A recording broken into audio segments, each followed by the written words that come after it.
Hi అండి, welcome back to మన ఇంటి సాంప్రదాయం. ఇవాళ వచ్చేసి కరకరలాడే కమ్మరి మిక్చర్ని స్వీట్ షాప్ స్టైల్లో లాగా ఇంట్లోనే చాలా ఈజీగా ఎలా తయారు చేసుకోవాలో చూద్దాం. ఇంట్లోనే ఇలా ఈవినింగ్ స్నాక్స్ లాగా తయారు చేసి పెట్టండి. పిల్లలు పెద్దలు అందరూ చాలా ఇష్టంగా తింటారు. ముందుగా వెడల్పాటి ప్లేట్ తీసుకొని అందులోకి 2 కప్పుల దాకా జల్లించిన శనగపిండిని వేసుకోవాలి. అలాగే అందులోకి 1 కప్పు దాకా జల్లించిన బియ్యం పిండి వేసుకొని ఒక 1 టేబుల్ స్పూన్ దాకా కారం, టేస్ట్కి సరిపడా ఉప్పు, అలాగే ఒక 1 టేబుల్ స్పూన్ దాకా వేయించి పొడి చేసుకున్న జీలకర్ర పొడిని వేసుకోవాలి. ఒక 1/2 టేబుల్ స్పూన్ దాకా పసుపుని వేసుకొని అంతా బాగా మిక్స్ అయ్యేలాగా కలుపుకోవాలి. ఇలా కలుపుకున్న తర్వాత ఇందులో కొంచెం కొంచెం వాటర్ని వేసుకుంటూ పిండిని చాలా సాఫ్ట్గా కలుపుకోవాలి. పిండిని ఒకేసారి ఎక్కువ వాటర్ వేసి కలపకుండా వాటర్ని కొంచెం కొంచెం వేసుకుంటూ పిండిని కలుపుకోవాలి. పిండిలోకి ఎంత వాటర్ అయితే సరిపోతుందో అంత వాటర్ వేసుకుని పిండిని మరీ గట్టిగా కాకుండా కొంచెం లూజ్గానే కలుపుకోవాలి. ఈ విధంగా కలుపుకొని రెడీగా ఉంచుకోవాలి. ఇప్పుడు మురుకుల గొట్టంలో ఇలాంటి చిన్న హోల్స్ ఉన్న బిల్లం తీసుకోవాలి. ఇప్పుడు మురుకుల గొట్టంలో వేసేసుకొని అందులో కొంచెం ఆయిల్ని అప్లై చేసుకున్నట్లయితే పిండి అతుక్కోకుండా ఉంటుంది. కొంచెం ఆయిల్ని అప్లై చేసేసుకొని ముందుగా మనం కలిపి ఉంచుకున్న పిండిని ఎంతైతే సరిపోతుందో అంత పిండిని తీసుకొని వేసుకోవాలి. పిండిని మరీ గట్టిగా కలుపుకున్నట్లయితే ఆయిల్లో వేసుకునేటప్పుడు చాలా ఇబ్బందిగా ఉంటుంది.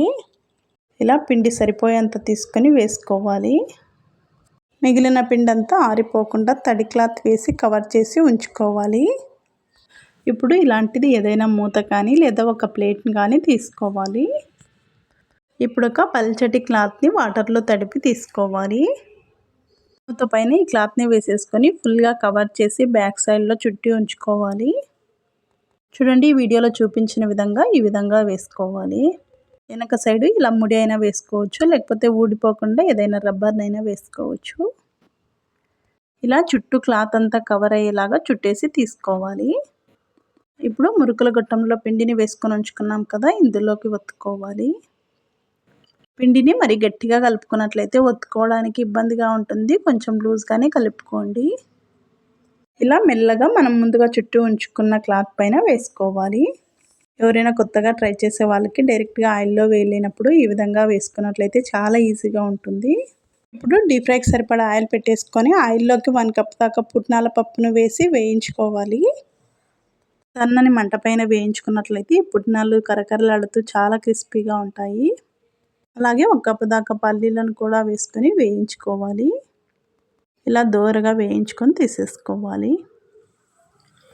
ఈ పల్లీలు తీసేసిన తర్వాత ఆయిల్ని కొంచెం బాగా హీట్ చేసుకొని ఇప్పుడు ముందుగా తయారు చేసి ఉంచుకున్న దాన్ని ఇందులోకి వేసేసుకోవాలి. స్టవ్ని మీడియం టు హై ఫ్లేమ్లోకి మార్చుకుంటూ 2 వైపులా మంచి కలర్ వచ్చేంత వరకు ఫ్రై చేసుకోవాలి. వేసిన వెంటనే కదపకుండా ఒక 2-3 సెకండ్ల పాటు ఆగి మరొకసారి టర్న్ చేసుకోవాలి. ఇలా 2 వైపులా టర్న్ చేసుకుంటూ మంచి కలర్ వచ్చేంత వరకు ఫ్రై చేసుకొని తీసుకోవాలి. మరి ఎక్కువసేపు ఆయిల్లో ఉంచినట్లయితే ఈ చిన్న కారపూస కలర్ చేంజ్ అయిపోతుంది. ఇలా బాగా ఫ్రై అయ్యాక తీసేసుకోవాలి. ఆయిల్లో డైరెక్ట్గా వేసుకునే వాళ్ళు ఆయిల్ని కొంచెం బాగా హీట్ చేసుకొని ఇందులోకి డైరెక్ట్గా వేసేసుకోవచ్చు. చిన్న కారపూసని ఆయిల్లో నిండుగా వేసేసుకొని బాగా ఫ్రై చేసుకోవాలి. ఒక సైడ్ బాగా ఫ్రై అయిన తర్వాత మరొక సైడ్ టర్న్ చేసుకొని ఫ్రై చేసుకొని తీసేసుకోవాలి. ఎవరైనా కొత్తగా ట్రై చేసే వాళ్ళకు ఫస్ట్ మెథడ్లో వేసుకోండి, చాలా బాగుంటుంది. ఇలా తయారు చేసుకొని అన్నీ ఒక ప్లేట్లోకి తీసుకోవాలి. ఒక వెడల్పాటి బౌల్ తీసుకొని అందులోకి ముందుగా వేయించిన పల్లీలు అలాగే పుట్నాల పప్పును వేసుకొని చిన్న కారపూసను కూడా అందులోకి వేసుకోవాలి. ఇవన్నీ బాగా మిక్స్ అయ్యేలాగా కలుపుకోవాలి.